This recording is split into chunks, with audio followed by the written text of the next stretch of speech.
آپ سے سمجھنا چاہیں گے یہ نئے سال کی شروعات بہت اچھے طریقے سے ہوئی، حکومت اور پی ٹی آئی کے درمیان بات چیت کا دوسرا مرحلہ شروع ہوا، لیکن اب یہ خبریں آ رہی ہیں کہ وہ بات چیت جو ہے وہ ڈیڈ لاک کا شکار ہو گئی ہے۔ تو آپ کیا سمجھتی ہیں کہ ڈیڈ لاک یہ کیوں ہے اور بات چیت آگے کیوں نہیں بڑھ پا رہی میڈم؟ جی بہت شکریہ، یہ میرے لیے عزت افزائی کی بات ہے کہ میں آپ کے پروگرام میں حاضر ہوئی ہوں۔ دیکھیں، میں تو ان مذاکرات کے آغاز سے ہی کہہ رہی ہوں کہ یہ مذاکرات کامیاب نہیں ہو سکتے۔ یہ 0+0=0 سم گیم ہے، کیونکہ پاکستان تحریک انصاف جو چاہ رہی ہے وہ حکومت اس کو پرووائڈ نہیں کر سکتی۔ پاکستان تحریک انصاف کا جو بنیادی مطالبہ ہے وہ یہ ہے کہ جی عمران خان کی رہائی، عمران خان کی رہائی کرنا حکومت کے لیے بالکل ممکن نہیں ہے۔ پھر ساتھ دیگر کارکنان کی رہائی وہ بھی حکومت کے لیے ممکن نہیں ہے۔ ٹھیک ہے، 9 مئی کے حوالے سے ایک گڈ ول جسچر دیا گیا، ایک سی بی ایم دیا گیا کہ پہلے جن مجرمان کو سزا ہوئی پھر ان کو آرمی چیف نے معاف بھی کر دیا۔ تو یہ ایک گڈ ول جسچر تھا، ایک رحم دلی کا مظاہرہ تھا۔ لیکن اس کا ایک دوسرا آسپیکٹ بھی ہے کہ اس کا مطلب یہ بھی نکلا کہ جنہوں نے رحم کی اپیل کی تھی آرمی چیف سے، پاکستان تحریک انصاف کے لوگوں نے، انہوں نے این آر او مانگا۔ تو یہ تو ایک حقیقت ہے جی۔ تو اسی طرح اگر عمران خان بھی 9 مئی کی معافی مانگ لیں، جو کہ ISPR بھی بہت دفعہ کہہ چکے ہیں اپنی پریس کانفرنسز میں کہ 9 مئی کی معافی اگر مانگ لیں تو پھر چیزوں کو کسی اور طرف سوچا جا سکتا ہے۔ لیکن ابھی تو وہ نہ معافی مانگ رہے ہیں اور اس کے ساتھ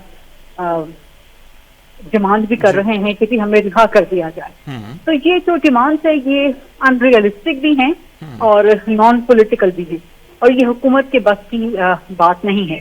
تو اس لیے یہ مذاکرات کامیاب نہیں ہو سکتے۔ ٹھیک ہے، انگیجمنٹ ہوئی ہے، اس حد تک ایک بہتر ہے معاملہ۔ پولیٹیکل پارٹیز کے درمیان انگیجمنٹ چلتی رہنی چاہیے، کوئی ڈیڈ لاک نہیں آنا چاہیے۔ لیکن اب دیکھیں جس طرح سے وہ مذاکرات کے لیے ملاقات کا انتظار کر رہے ہیں، تو فی الحال تو یہ مذاکرات ملاقات پہ اٹک گئے ہیں۔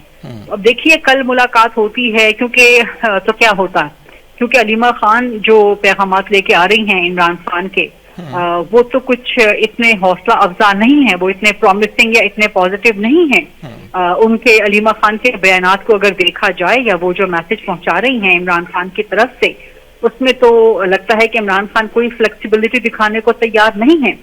تو میرا نہیں خیال، میں نہیں سمجھتی کہ یہ 0 سم گیم کے علاوہ ان مذاکرات کا کوئی نتیجہ نکلے گا۔ کسی کو کچھ حاصل وصول نہیں ہوگا سوائے اس کے کہ ایک انگیجمنٹ ہوئی ہے پارلیمنٹ کے اندر پی ٹی آئی اور حکومت کے درمیان، اور اس انگیجمنٹ میں بھی پی ٹی آئی نے اپنا پولیٹیکل کیپٹل لوز کیا ہے، کیونکہ پی ٹی آئی تو ہمیشہ کہا کرتی تھی کہ ہم اس حکومت کو تسلیم نہیں کرتے، یہ فارم 47 کی حکومت ہے، یہ چور حکومت ہے، وغیرہ وغیرہ، یہ ان کا بیانیہ تھا۔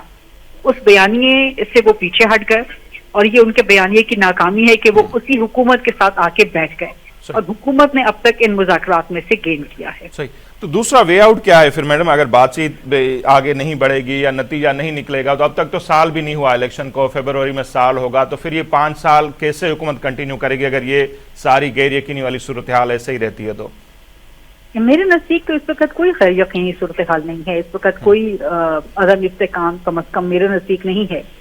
معیشت کی ٹھیک ہے، اگر دودھ اور شہد کی نہریں نہیں بہہ رہی تو پھر بھی ہم کم از کم ڈیفالٹ تو نہیں ہو رہے، چیزیں جو ہے ایک اچھے ڈگر پہ چل نکلی ہیں اور ان کا ایک پازیٹیو ریزلٹ آنا شروع ہوگا۔ تو اس وقت دیکھیں نا، میں پہلے دن سے کہہ رہی تھی کہ حکومت کی مجبوری نہیں ہے، مجبوری پی ٹی آئی کی ہے مذاکرات کرنے کی۔